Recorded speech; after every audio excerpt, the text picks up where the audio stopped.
आज मीरा भाईंदर वसी Virat police commissioner Niket Kaushik की तरफ से एक प्रेस कॉन्फ्रेंस का आयोजन किया गया था। इस प्रेस कॉन्फ्रेंस के माध्यम से निकेत कौशिक जी ने बताया कि कुछ लोग युवकों को नौकरी का झांसा दिलाने के नाम पे विदेश लेके जाते हैं, फिर उन्हीं युवकों से साइबर क्राइम करवाया जाता है और अगर वो साइबर क्राइम करने से मना करे तो उन्हें मारा पीटा जाता है, उन्हें यातनाएं दी जाती हैं और बाद में अगर वो युवक वापस अपने घर लौटना चाहे, वापस अपने मुल्क लौटना चाहे तो उनके परिजनों से एक मोटी रकम ऐंठी जाती है।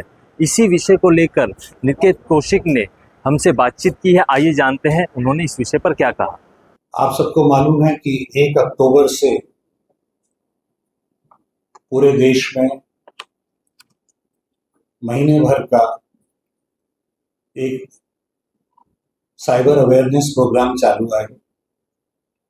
ये साइबर अवेयरनेस प्रोग्राम महाराष्ट्र में भी चालू है। 3 तारीख को इसका औपचारिक उद्घाटन माननीय मुख्यमंत्री साहब ने किया था। मीरा भाईंदर वसी विराट कमिश्नर भी इसमें सहभागी है और अनेक प्रकार के कार्यक्रम या इस महीने में आयोजित किए जा रहे हैं। इसी दरमियान पिछले कुछ दिनों में इसी मुहिम का भाग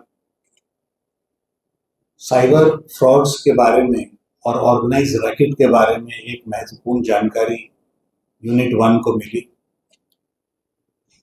जानकारी के ऊपर जब अधिक उसके बारे में विश्लेषण किया गया तो ये सामने आया कि एक अंतर्राष्ट्रीय रैकेट चालू है जिसमें भारतीय युवकों को प्रलोभन देके, उनको धोखा देके विदेश में ले जाया जाता है और इस पर्टिकुलर केस में भारतीय युवकों को थाईलैंड में लेके जाया गया। उसके बाद वहां से लैंड रूट से उन लोगों को म्यांमार में ले गए।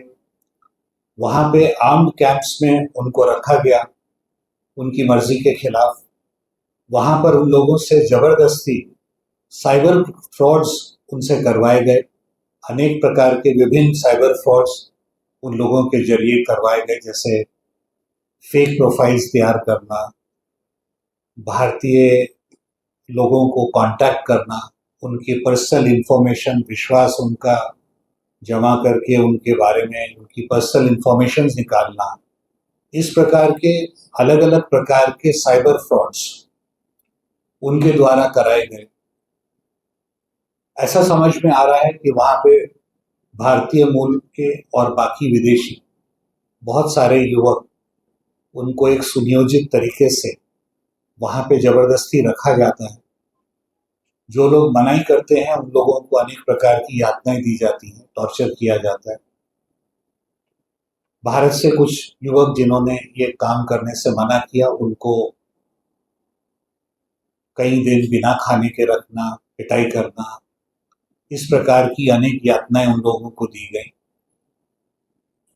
उनके पासपोर्ट और बाकी डॉक्यूमेंट्स रख लिए जाते हैं और आर्म गार्ड्स के अंदर उनको रखा जाता है, जैसे वहां भागने की भी उनके पास कोई अवसर ना रहे। इस प्रकार का एक सुनियोजित अंतर्राष्ट्रीय रैकेट वहां पे चालू है, जहां पे अलग अलग देशों के युवकों को, जिसमें भारत के युवक भी हैं, उनको बुला के जबरदस्ती रखकर उनके द्वारा ये बड़ा साइबर फ्रॉड्स चलाया जा रहा है। इस पर इन्वेस्टिगेशन करते हुए अभी तक हम लोगों ने 2 लोगों को अरेस्ट किया है, जिसमें से एक मीरा भाईंदर और एक तेलंगाना राज्य का व्यक्ति है।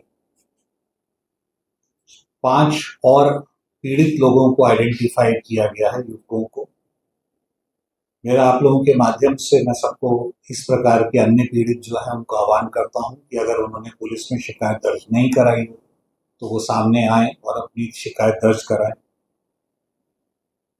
अभी इसमें और काफ़ी इन्वेस्टिगेशन चालू है और मुझे विश्वास है कि इसमें और भी आरोपी, जैसे ट्रैवल एजेंट्स, फ्रंटमैन और इसके जो मुख्य सूत्रधार हैं, वहां तक हम लोग पहुंच पाएंगे। इस संपूर्ण रैकेट के पर्दाफाश से साइबर फ्रॉड्स में और उसमें कमी करने में हमें थोड़ी बहुत कामयाबी मिली है, ऐसी मैं अपेक्षा करता हूं। और इसके ऊपर और अभी इन्वेस्टिगेशन जैसे जैसे होगा उसके बारे में आपको जानकारी देते रहेंगे।